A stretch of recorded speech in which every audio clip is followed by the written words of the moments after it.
Vamos lá então, fala peregrino, seja muito bem-vindo, aqui é o canal Fatos Maçônicos. E nesse vídeo de hoje nós vamos falar um pouquinho sobre o grau de companheiro maçom. Importantíssimo, né? Negligenciado muitas vezes. Eu me chamo Luiz Miller, sou mestre maçom e faço parte da Ordem Maçônica Universal. Então aproveite agora e inscreva-se aqui no canal Fatos Maçônicos e fique por dentro de todo esse universo que orbita na maçonaria, que é a maior ordem iniciática do mundo. Também vou deixar aqui na descrição desse vídeo ali meus contatos, ali tem um Instagram lá, me persiga no Instagram, essas coisas todas aí que é redes sociais e os cambal, né?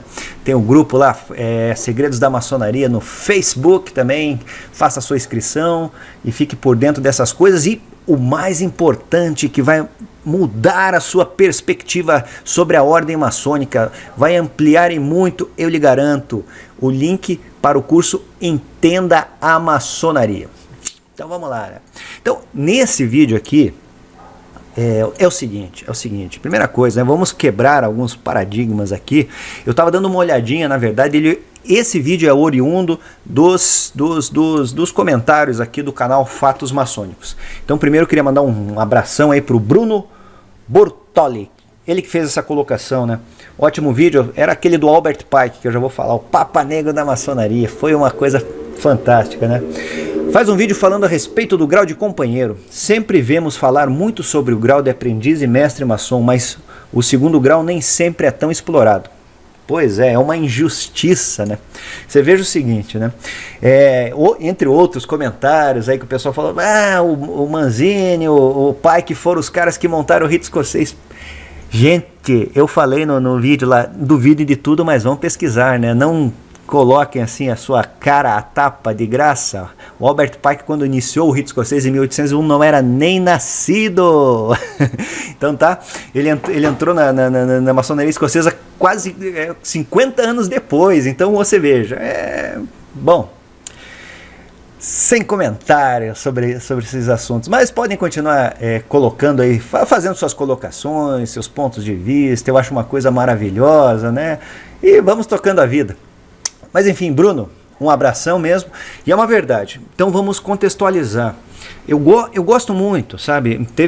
Até teve um cidadão aqui, deve ser da Irmandade também, né? Um irmão, Ordem Maçônica Universal. Pô, para você a sua potência não faz parte da Ordem Maçônica, faz parte do quê, né? Então eu faço parte da Ordem Maçônica Universal, isso não é potência.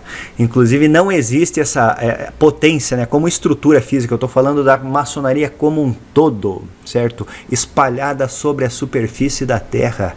Se você não sabe o que é isso, dê uma olhada nos seus manuais. Então vamos lá dar uma olhadinha nessa questão, que é deveras interessante, né? O grau de companheiro é o grau 2, né?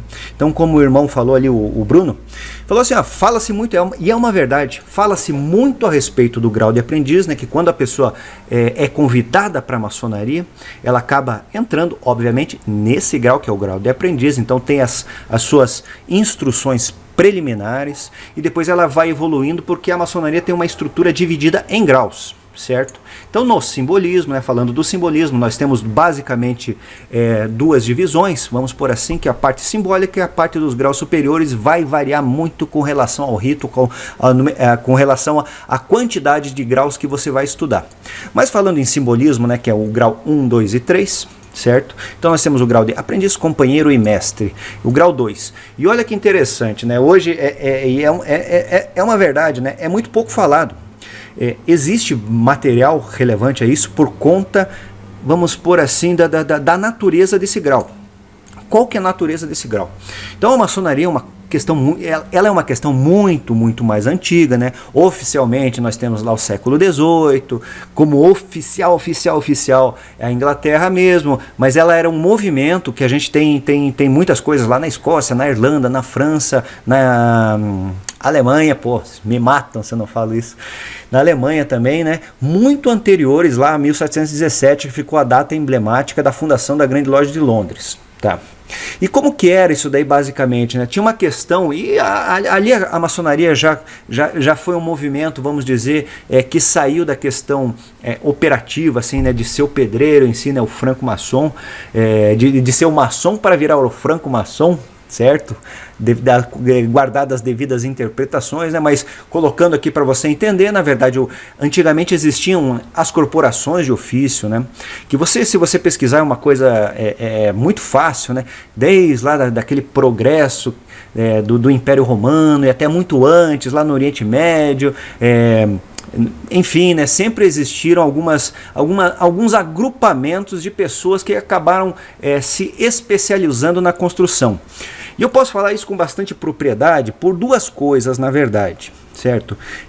Eu tive uma experiência fantástica, né? A primeira foi fazer o 2º grau em arquitetura, então já fui obrigado a procurar entender um pouquinho essas questões de desenhos, pelo menos, né, da arquitetura. Não tinha talento, né? Gosto de desenho, mas não tinha talento para ser um arquiteto e acabei me tornando um administrador de empresas. Então, peguei um rumo um pouquinho diferente da arquitetura, mas fiz arquitetura no 2º grau em um colégio militar. Daí tá trabalhando, a vida passa, né? E eu trabalhava com um irmão nosso, inclusive, fantástico, em uma construtora, e nós trabalhávamos aí, eu até já falei em um outro vídeo a respeito disso daí, nós trabalhávamos com outro método construtivo, que não é o tijolo, né? Nós trabalhávamos com wood frame, com essas construções que são muito fortes lá no Canadá, nos Estados Unidos, na Alemanha. E por conta disso, eu fui obrigado, na verdade, a fazer pesquisas assim bem profundas no que se refere ao desenvolvimento da construção civil na humanidade. Então, nossa, foi um negócio assim que contribuiu muito. E você veja, né? Isso não, nossa, na época já fazem alguns anos que ocorreu essa situação aí, que eu trabalhei num projeto lá e fui obrigado não, foi um prazer, na verdade, né? Nossa, foi uma maravilha, porque eu adoro pesquisar. Então, mas eu tive por obrigação, na verdade, de entender melhor essa questão e acabei me aprofundando bastante nisso, né? E fazia parte já da maçonaria, obviamente, né? Por isso talvez tenha me chamado a atenção muito mais, né? Mas o que a gente pode constatar, assim, grosso modo falando, é que sempre existiram agrupamentos de pessoas que acabavam se especializando em construção, né? Então, lá nos primórdios da humanidade, nós tínhamos pessoas que tinham mais tendência, vamos por assim, a ser comerciantes, por exemplo, né? E também tinham pessoas que tinham mais tendência a ser construtores, a construir casas, a construir telhados, começaram a se desenvolver, né, os métodos construtivos, afinal de contas, e o tempo foi passando, o mundo foi evoluindo, os alfabetos foram proliferando aí pelo nosso mundo inteiro e tal, né? As culturas foram crescendo cada vez mais, começou aquela absorção, né? Uma cultura, né? Você vê muito no Oriente Médio, né? Então eles têm, dependendo do local que você está, você vai ver que tem culturas diversas ali dos países, enfim, que vivem lá no desenvolvimento da Europa também, você vai começar a perceber esse tipo de coisa, né? Então, dependendo do local, ele tem culturas diversas, né? Você pega lá alguns países, ele tem cultura dos francos, enfim, dos prussianos, que são os alemães, dos poloneses, esse tipo de coisa. Então, existe uma miscigenação nessa questão de cultural, né? E isso é um fator, nossa, fantástico, porque faz o crescimento. A diversidade traz o crescimento. O conflito, né? Porque a gente pensa que é dono da verdade absoluta, quando você vê a mesma coisa feita de outro jeito, se você parar para pensar e pesquisar, é de verdade, né? Fazer desse jeito é muito mais fácil. Então aconteceu muito isso na construção. Algumas pessoas começaram a se especializar, eu estou falando de uma forma bem geral, né, para você entender, e começaram, a partir que o tempo foi evoluindo, começaram a surgir as tais famosas, né, corporações de ofício, aquele negócio todo. Então, que ficaram conhecidos como maçons operativos, né? E acabou, de uma forma ou de outra, aí, dependendo da sua linha de entendimento e de pesquisa, acabou tornando-se a maçonaria como a gente conhece. Mas antes eles metiam a mão na massa, certo? Hoje a maçonaria é uma instituição totalmente diferente, né? Agregou muita coisa. E principalmente, a gente fala, não é nenhum segredo, né? Dentro da ordem maçônica a gente acaba estudando alguns símbolos, né? Então são tomados alguns símbolos, e também o grau de companheiro, ele começa a estudar várias e várias simbologias dessas questões operativas, vamos pôr assim, né? Então, o que acontece? Antigamente, esse era o grau. Por quê? Porque a estrutura funcionava da seguinte forma. Então tinha a corporação de ofício, tinha aquele grupinho, né? Então imagine você, vamos nos transportar lá para antigamente, né? O mundo não era tão desenvolvido, estava assim, em desenvolvimento. Isso eu não estou falando da Idade Média, né? Muito antes até, né? Muito antes. Enfim, né? Sei lá, e isso é uma coisa comum, na verdade. E se você pegar e começar a observar o desenvolvimento das culturas diversas, do Egito, dos sumerianos, dos assírios, ali do Oriente Médio, enfim, a expansão do Império Romano, tinha um pessoal que era especializado nessa questão da construção em si. E era um grupo fechado. Com o passar do tempo, né, aqueles segredos das construções, que foi uma coisa que a maçonaria, os segredos, né, a maçonaria moderna, vamos por assim, começou a absorver também essas questões, né, eram o que mantinham os caras vivos, né, porque eles detinham um determinado segredo, né, de como fazer as construções, por exemplo, as pontes, as estradas, os arcos, enfim, né, isso já indo lá, adiantando lá para a Idade Média. Então eles caras eram especialistas, por exemplo, né, em construções de catedrais, que eram os operativos. Hoje existe até o Le Compagnon, é uma ordem de construtores que ela ainda existe. Não é uma ordem maçônica, mas ele tem esse nome, os companheiros, certo? Ele existe na França. Existe na França essa ordem ainda, e ela é dedicada a essa questão operativa, é uma ordem operativa ainda, né? Como as tão conhecidas corporações de ofício aí que a gente ouve tanto falar quando começa a pesquisar sobre maçonaria, as corporações que trabalharam na Inglaterra, afinal de contas, né? Enfim, então esse grau ele é muito importante porque ele era o grau, né? Então a pessoa queria entrar, e como é que funcionava? O mestre não era um grau, basicamente, né? Ele era um título. Então o cara, vamos dizer, juntava um grupo, eles acabavam se especializando em uma coisa ou outra relacionada à construção, e tinha um cara que era o líder, então aquele era o mestre. Então o mestre maçom não era um grau até então, né?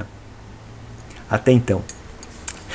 E a grande maioria, e todos eram companheiros, né? Desfrutavam a sua vida muitas vezes no lodge, né? Que é um acampamento do lado ali, onde se guardava o seu material. Era uma oficina, enfim, mas eles também ficavam, né? Porque imagine você, eles eram especialistas, já vindo assim, mais adiantado na história, eram especialistas em montar catedrais, por exemplo. Então, se você parar para pensar, talvez nem tantas pessoas tivessem esse tipo de especialidade. Então eles vinham, construíam, né? Chegava lá pro rei, um acordo lá com o bispo, eu quero que construa uma catedral aqui nesse morro aqui. Então eles montavam seu barraquinho, né, como a gente fala hoje. A gente vai na construção, sempre tem aquelas casas, aqueles alojamentos. Então aquele é o lodge, né? Por isso que a loja vem do alojamento. Então deixavam seu material, muitas vezes ficavam, muitas vezes moravam, muitas vezes começavam a se criar cidades em torno daquela construção, né? Muitas histórias da Europa, se você perceber, começaram desse jeito. Então isso é uma realidade. Beleza, então todos eram companheiros, daí os filhos iam nascendo, e era uma honra, né, ser um construtor, guardar aqueles segredos, trabalhar para o rei, né, eram pessoas diferenciadas, né, tinham um orgulho de colocar a mão na massa, de fazer as construções, né. Hoje já perdeu um pouco esse glamour todo, né, todos os segredos da construção aí foram revelados através aí das faculdades de engenharia, de arquitetura, enfim, né, tem toda essa coisa aí. Os próprios têm os seus cursos técnicos para construção, então praticamente todos os segredos são revelados, muita coisa na internet, enfim. Mas era assim, era o grau principal. E sobre esse aspecto dessa mudança que nós temos hoje para a maçonaria especulativa, como a gente chama aqui agora, é um fato esse, né, que ele é muito pouco explorado. Então a pessoa tem muito mais contato com o grau de aprendiz, né, e depois passa rapidinho pelo companheiro. Existe uma variação aí com relação à potência, né, mas é um grau muito rápido, e depois você vira mestre, vai ser mestre pro resto da sua vida, mestre maçom, né, um mestre maçom especulativo.